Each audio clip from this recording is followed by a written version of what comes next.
welcome to the Australian War Memorial's last post ceremony. My name is Caris May, and joining us today from the Royal Australian Air Force is Squadron Leader Stacey Davids. We warmly welcome the family of Trooper Edgar, Alma, Mark Wright, whose story will be read shortly. We are honoured to acknowledge His Excellency Mr Yogesh Punja, Fiji High Commissioner to Australia, Mr Bruce Saw, Acting Assistant Secretary, Melanesia Branch, Department of Foreign Affairs and Trade, Miss Margaret Toomey, former Australian High Commissioner to Fiji, and the accompanying delegation. We welcome the veterans who have served, those that are still serving, and the families that support them. We acknowledge the members of RSL and Services Clubs Association, RSL Victoria and RSL Queensland, who are watching the broadcast of this ceremony from around Australia. We also warmly welcome the delegation of teachers visiting from Singapore as part of their familiarisation tour. During this evening's ceremony, wreaths will be laid at the base of the Pool of Reflection by family and visitors. To commence this evening's ceremony, I invite you all to stand and join in singing the national anthem.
The Australian War Memorial was a vision of Charles Bean, Australia's First World War official historian.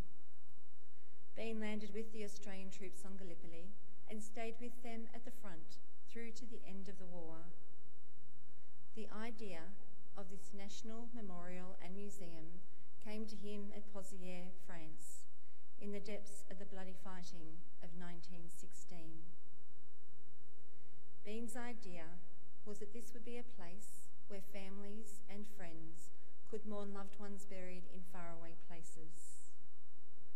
It would also be a place that could help all Australians understand what these men and women had endured and what they had done for us. Bean's vision, to which we remain true, is best expressed as inscribed at the entrance to the memorial's galleries.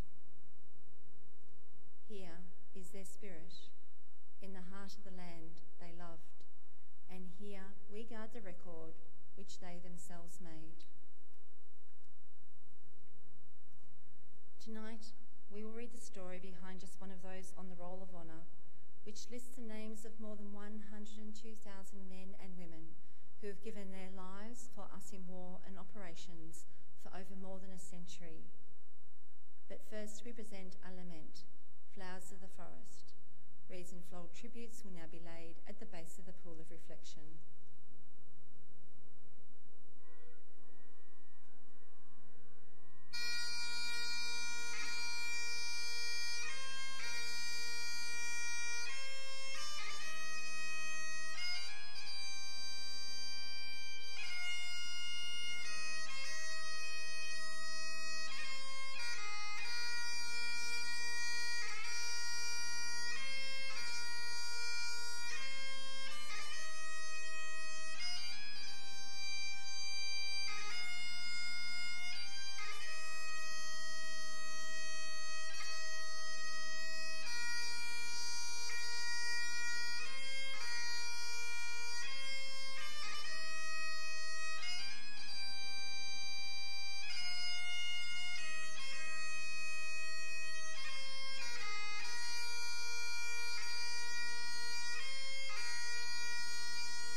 Today, we remember and pay tribute to Trooper Edgar, Alma, Mark Wright.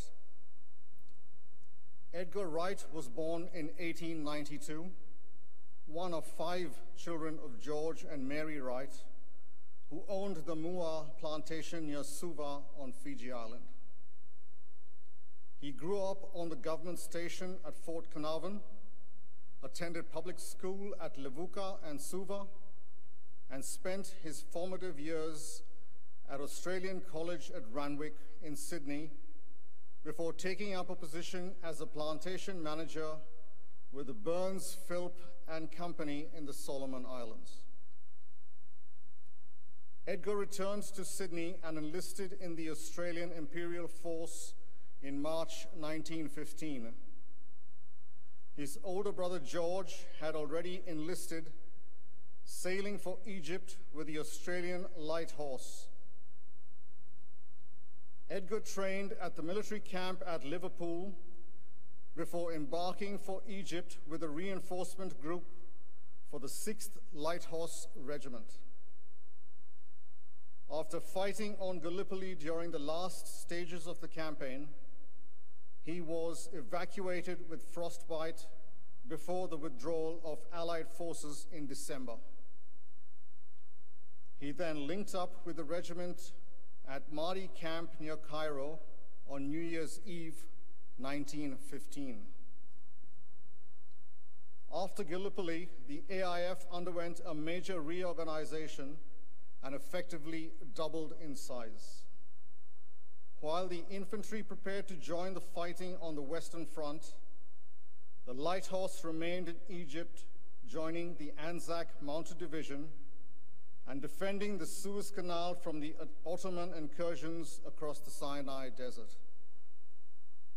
The 6th Light Horse Regiment took up defensive positions along the canal at Kantara soon after Edgar's younger brother Maitland transferred to the 6th Light Horse from the infantry. Maitland was drafted into C Squadron, and the brothers shared a tent as the regiment helped defend the Suez Canal. The 6th Light Horse pushed into the Sinai Desert in April 1916, heading 20 kilometers east to English Yeomanry Camp at Romani. Over the following months, the regiment conducted mounted patrols and reconnaissance. The 6th Light Horse was manning the forward outposts at Et Mala when Ottoman forces attacked Romani on the 4th of August 1916. Edgar had reported sick that day and was resting in Romani when the fighting erupted. According to his father, Edgar obtained a horse and rode out to join his brother and other comrades in the fighting. They came under heavy fire from Turkish machine guns and artillery and were assaulted from the air. Edgar was shot during the fighting, one of 7 members of the regiment killed before the Ottoman attack petered out. Edgar was buried near where he fell at Et Mala and was afterward reinterred at Kantara War Memorial Cemetery. The inscription on his headstone reads, "Not what I am, but what I do is my kingdom." Edgar Wright was 24 years old. His name is listed on the Roll of Honor on my right among almost 62,000 Australians who died while serving in the First World War. His photograph is displayed beside the pool of reflection. This is but one of the many stories of service and sacrifice told here at the Australian War Memorial. We now remember Trooper Edgar Alma Mark Wright, who gave his life for us, for our freedoms, and in the hope of a better world.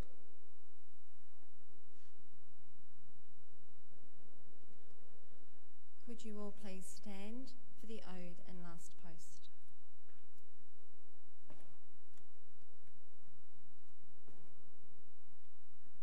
They shall grow not old, as we that are left grow old. Age shall not weary them, nor the years condemn. At the going down of the sun and in the morning, we will remember them. We will remember them.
Lest we forget.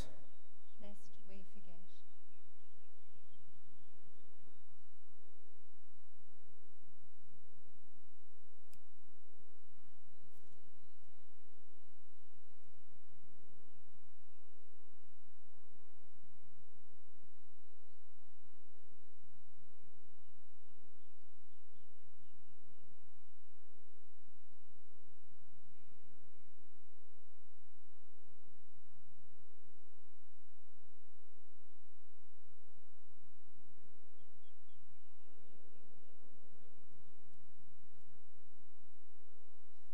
We leave you this evening with the words of the memorial's founder, Charles Bean.